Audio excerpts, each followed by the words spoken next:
Hello everybody, एक बार फिर से आपका स्वागत है आपके अपने यूट्यूब चैनल पर जिसका नाम है सक्सेस हरियाणा। देखिए, ये वीडियो आज जो आपका सीईटी का ऐतिहासिक फैसला है उसके ऊपर है।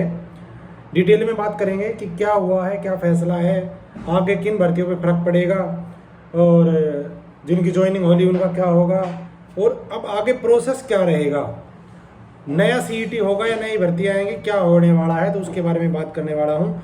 अगर आप इंटरेस्टेड हो तो वीडियो को कंप्लीट देख लेना। और मेरा एक टेलीग्राम का ग्रुप है जिसमें मैंने आज की सभी अपडेट दी थी, आगे भी जो भी अपडेट किसी भी तरह की जॉब की छोटी मोटी या जो भी है आएंगे मैं आपको शेयर करता रहूँगा। लिंक है डिस्क्रिप्शन में, जुड़ जाना। ठीक है, देखो सबसे पहली बात तो ये कि ये जब वीडियो खत्म होगी ना तो वहाँ पे आपको खत्म होने पे इधर एक वीडियो दिखाई देगी। उस वीडियो में मैंने जो आज फैसला आया है उसका हिंट दे दिया था और क्लियरली बोल दिया था कि एलपीए खारिज हुई तो क्या होने वाला है।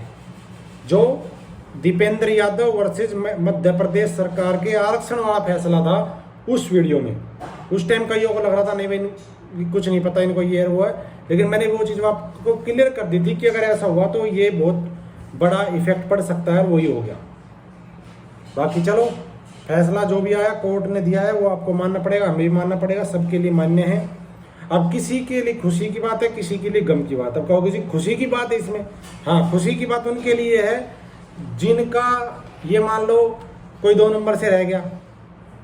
ठीक है, अभी जैसे एएलएम की भर्ती ज्वाइनिंग हुई उसमें कोई रह गया कोई किसी में रह गया, वो तो खुशी होंगे, सीधी सी बात है। अब कई कमेंट करेंगे जी आप भी खुश होंगे, तो मेरी छोटा अपनी देखो। सबसे पहली बात करेंगे आज का फैसला क्या आया, तो मोटा मोटा तौर पे बताता हूँ। अभी वैसे ऑफिशियल वेबसाइट पे नहीं है, डिटेल में फैसला तो उसमें ही आएगा, लेकिन जो कोर्ट से वकील ने बताया या जो भी अपडेट आई वो बता देता हूँ। एक तो सबसे पहले 5 नंबर हटा दिए गए हैं जिनको अनकॉन्स्टिट्यूशनल डिक्लेयर कर दिया गया है। पहली बात तो 5 नंबर हटने की वजह से ही सब कुछ कैंसिल हो गया। पहली बात तो 56-57 का था, खासकर वो वाला।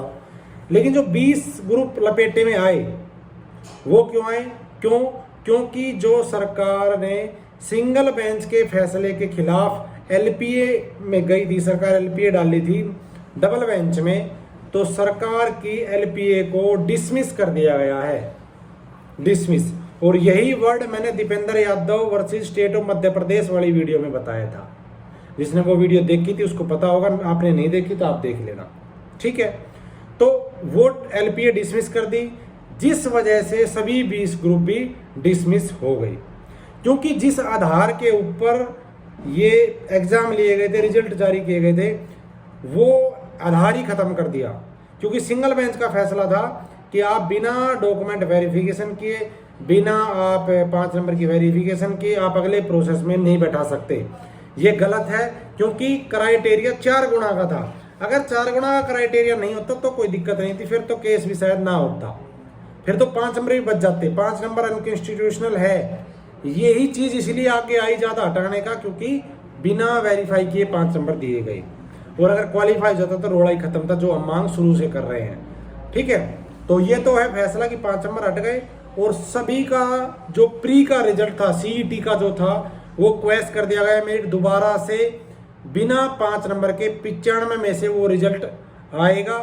जो स्कोर बनेगा उसके आधार पे जो ग्रुप सी के एग्जाम्स हुए थे, सारे एग्जाम जिसकी ज्वाइनिंग हुई वो भी staff nurse, MPHW, ALM, SA या फायर है, कोई भी रिजल्ट है जिनकी ज्वाइनिंग हो चुकी थी वो सारे खत्म हो गए हैं। हाँ, इतना जरूर कहा है अभी किसी की नौकरी नहीं जाएगी, ये थोड़ा ध्यान से सुनना।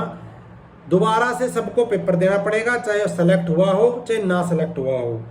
ग्रुप सी का पेपर सबको देना है, सीईटी का दोबारा पेपर नहीं होगा, सीईटी का पेपर वही रहेगा। लेकिन जो सीईटी पास है उन्हीं में से बिना 5 नंबर के 4 गुना की कट ऑफ बनेगी। उस कट ऑफ में आने वाला बच्चा ग्रुप सी का पेपर देगा। पेपर देने के बाद जो बच्चा मेरिट में आएगा वो नौकरी लगेगा। अगर कोई ऑलरेडी जॉब लगा हुआ है 20 ग्रुप में, अगर वो दोबारा से मेरिट में आता है, कट ऑफ में आता है, तो उसकी नौकरी कंटिन्यू रहेगी। लेकिन अगर कोई ऐसा बच्चा आता है कि नौकरी तो लगा हुआ, अब लग गया इस बार कट ऑफ में, लेकिन जब दोबारा पेपर होगा, दोबारा कट ऑफ बनेगी, मेरिट लिस्ट आएगी, अगर उसमें उसका रोल नंबर नहीं आया तो उसकी नौकरी जाएगी। ये आज के फैसले में है। और बस ये तो हो गया फैसला। अब बात है जी पुरानी भर्तियों पे क्या फर्क पड़ेगा। पुरानी भर्ती का मतलब जो भर्तियां पहले हो चुकी इन्हीं 5 नंबर के आधार पे, जैसे ग्रुप डी है, क्लर्क है, हरियाणा पुलिस है या सब इंस्पेक्टर, जो भी एटसेट्रा भर्तियां जो हो चुकी हैं, तो उन पे क्या फर्क पड़ेगा? तो उन पे कुछ भी फर्क नहीं पड़ेगा। क्यों? क्योंकि उन भर्तियों के ऊपर 5 नंबर से रिलेटेड कोई केस नहीं हुआ था उस टाइम पे। समझ गए? अब कहेंगे जी अब कर दे तो अब कोई फायदा नहीं है उस चीज का। क्यों? उसका एग्जांपल दे देता हूं। सरकार ने एक कैटेगरी बनाई थी ईबीपीजी और एक बनाई थी एसबीसी, स्पेशल बैकवर्ड क्लास। और अभी हाल ही में एक फैसला आया कलकत्ता हाईकोर्ट का, बंगाल का, जिसमें ओबीसी में शामिल किए गए थे मुस्लिम, जिसमें कोर्ट ने ये कहा कि ये आरक्षण गलत दिया, आपने धार्मिक आधार पर आरक्षण नहीं दे सकते। तो जो थे जितने प्रमाण पत्र सबको रद्द कर दिया, लेकिन ये भी कहा था जो इन प्रमाण पत्र के आधार पर नौकरी लग चुके हैं उनको कोई फर्क नहीं पड़ेगा। तो जो पहले लग चुके हैं, यानी कि इस सीईटी के अलावा जो भर्तियां हैं जो लग चुके, उनके ऊपर कोई फर्क नहीं पड़ेगा। ठीक है। दूसरा, ग्रुप डी ये वाली भर्ती जो नहीं है वो और टीजीटी भर्ती पर क्या फर्क होगा? तो ग्रुप डी और टीजीटी भर्ती पर फर्क ये पड़ेगा कि एक तो ग्रुप डी की ज्वाइनिंग हो चुकी है, कोई फर्क नहीं पड़ेगा उन पे। क्यों? क्योंकि उन्होंने 2 कट ऑफ बनाई थी, एक जो विदाउट 5 थी, एक थी विदाउट विद 5 नंबर। जो दोनों कट ऑफ को पार कर रहा था उसको ज्वाइनिंग दी थी। अब जो दोनों कट ऑफ को पार नहीं कर रहा था, यानी कि जिनके पास 5 नंबर नहीं थे, यानी कि जो बच्चा 95 वाली कट ऑफ तो पार कर गया लेकिन 5 नंबर नहीं थे इसलिए रह गया, तो वो बच्चे अब सेलेक्ट हो जाएंगे। क्यों? क्योंकि जो बच्चे ऑलरेडी ज्वाइनिंग कर चुके हैं वो बच्चे ऐसे हैं जो बिना 5 नंबर भी सिलेक्शन जोन में है, उनके 5 नंबर हटने के बाद भी वो मेरिट में रहेंगे। तो जिन बच्चों का सिलेक्शन जब नहीं हुआ था 2-3 नंबर से, 5 नंबर की वजह से, उनका सिलेक्शन अब हो जाएगा। लेकिन जो ज्वाइनिंग हो चुकी ग्रुप डी की, उसके ऊपर एक भी बच्चे के ऊपर कोई आपत्ति नहीं है, ना कोर्ट में इसके बारे में कोई आदेश दिया गया कि इनको हटाओ, नहीं हटाने की जरूरत भी नहीं है। ठीक है, क्लियर। टीजीटी का भी रिजल्ट नहीं आया था 5 नंबर, जैसे टीजीटी का रिजल्ट अब आ जाएगा विदाउट 5 नंबर।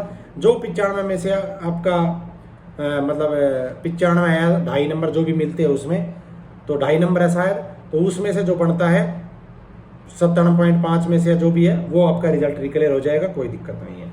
उनके रिजल्ट पे क्वेस वगैरह कुछ नहीं, ना ग्रुप डी का रिजल्ट क्वेस है ना टीजीटी का क्वेस है, सिर्फ सीईटी प्री जो इसको बोलते हैं हम वो वाला क्वेस है। अच्छा, अगला है अब टॉपिक कि जी 20 ग्रुप ज्वाइनिंग हो चुकी है, उनका क्या होगा? तो मैं ऑलरेडी बता चुका हूं। जिन ग्रुप की ज्वाइनिंग करवा दी गई, प्रोविजनली ज्वाइनिंग थी, सभी का पेपर दोबारा से होगा। दोबारा पेपर में आपको नंबर लेने पड़ेंगे। जो नया मेरिट लिस्ट या जो नई कट ऑफ आएगी दोबारा पेपर होने के बाद, जो बच्चा उस लिस्ट में आएगा उसकी नौकरी कंटिन्यू रहेगी। और अगर कोई बच्चा नौकरी अभी लगा हुआ है और बाद में उसका मेरिट में नंबर नहीं आया तो उसकी नौकरी हट जाएगी, उसकी जगह नया बच्चा सेलेक्ट हो जाएगा और उसकी ज्वाइनिंग हो जाएगी। ये है ज्वाइनिंग वाले बच्चों के लिए। तो अपनी तैयारी शुरू कर दो भाई। खासकर 20 ग्रुप का पेपर पहले होगा, कन्फर्म है, ये आप मान के चलना, पहले 20 ग्रुप का ही पेपर होगा। अच्छा, अब आगे क्या प्रोसेस होगा, ये है इंपॉर्टेंट बात। अब देखो आगे जो प्रोसेस होगा वो तो बता ही दिया कि ऐसे ऐसे करना है, ये पेपर लेना है, ये क्वेश्चन करना है, नई मेरिट लिस्ट बनेगी, सारा चीज होगी। लेकिन अब सरकार को ये काम अगले 95 दिन में करना पड़ेगा। कैसे करेंगे? क्यों? क्योंकि सरकार के ऊपर भी अब दबाव आ गया है, क्योंकि 4.5 साल हो चुके हैं, यही भटका हुआ था सारा काम सीईटी की वजह से। कुछ भर्तियां इन्होंने ज्वाइनिंग दे दी थी कि 10-12 हज़ार ज्वाइनिंग करवा दी, स्टाफ नर्स, एमपीएचडब्ल्यू वगैरह वगैरह, ALM करवा दी थी। ठीक है, लेकिन अब वो रद्द हो चुका है सब कुछ, तो वो भी गिनती में नहीं है। तो एक भी सिर्फ एक ग्रुप डी की भर्ती हुई है कंप्लीट, पूरे 5 साल होने को है। तो सरकार के ऊपर दबाव है और आपको पेपर जल्दी से जल्दी सरकार करवाएगी। आचार संहिता हटते ही आपको कुछ ना कुछ देखने को मिलेगा और इससे रिलेटेड नोटिस तो आपको अभी आचार संहिता में भी आ सकता है। क्यों? क्योंकि कोर्ट के आदेश आचार संहिता से ऊपर होते हैं। कोर्ट ने जो आदेश दिया है रद्द करने का, तो उसको रद्द करने का HSSC का नोटिस कभी भी आ सकता है। हाँ, अगर चेयरमैन की वजह से कुछ इश्यू आता है कि चेयरमैन नहीं है इसलिए नहीं आ सकता, तो वो मुझे नहीं पता, क्योंकि रिजल्ट तो निकाल नहीं सकते, लेकिन इस तरह के नोटिस आ सकते हैं कि नहीं आ सकते, वो चेयरमैन की वजह से मुझे जानकारी नहीं है उस चीज़ की कि है। बाकी आचार संहिता में कोर्ट का कोई दिक्कत नहीं आएगी। ठीक है, तो ये भर्तियां आप जल्दी से जल्दी इनको करवाने के लिए प्रेशर रहेगा और वो करवाएंगे। खासकर 20 ग्रुप की पहले होगी, 56-57 बाद में होगा। ठीक है भाई। आगे अब है जी जो अखबारों में आता था नया सीईटी और नई भर्तियां, अब उनका क्या होगा? तो उनको आप अब सोच लेना कि नहीं आएंगी। क्यों नहीं आएंगी उसका रीजन मैं देता हूँ।